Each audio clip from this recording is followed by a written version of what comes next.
Hi, my name is Justin Melton. I am a student at Youth America College, an extension site of Southeastern.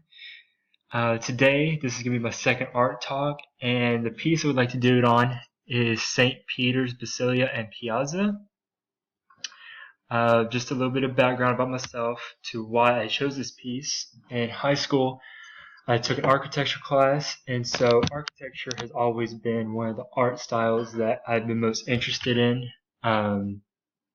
So for the past two art talks, I have done a piece of architecture, and that's just a little bit why.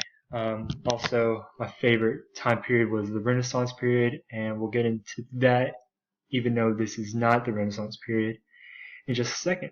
So we have some historical facts. St. Peter's was constructed from 1606 to 1663.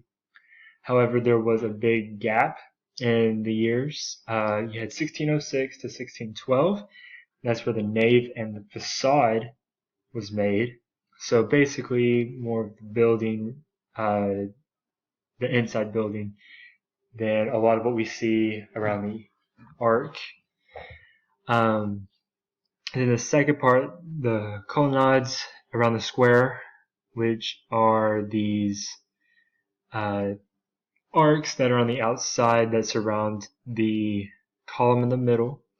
And those were built from 1656 to 1663. And this whole grand design was by Gian Lorenzo Bernini, and he designed this for Pope Alexander VII. So St. Peter's is a good mix, and it combines the Renaissance and Baroque elements. This makes sense because this was made earlier in the era which Baroque was coming up. So it was more like a transition piece to where it wasn't full Renaissance and it wasn't full Baroque, so it doesn't necessarily belong to a particular time period. One of the Renaissance features we can see is the symmetry. If you cut down the line right down the middle, you'll be able to see that if you flip it over, it's going to be the exact same.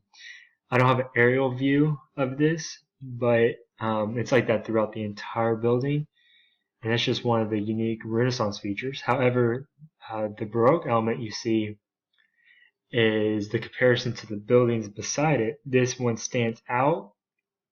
In fact, the original definition of Baroque was an irregular pearl.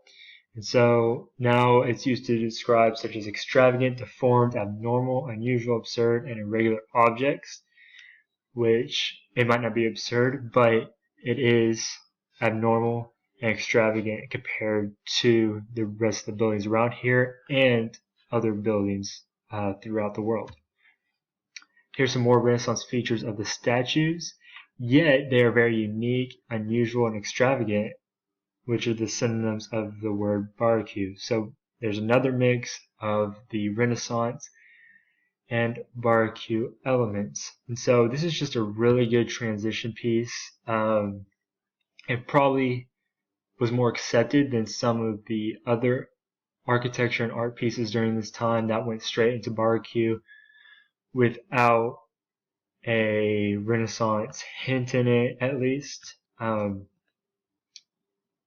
You see this in art a lot of the times, that an artist has so much foresight that they neglect to use the previous era's art form, and so while they're alive, their art may be neglected. However, today it's beautiful. However, this isn't the case. This was a very good mix. I would say about half and half of Renaissance and Baroque. And that is St. Peter's. This is my works cited from all the information I had, and I hope y'all enjoyed this presentation.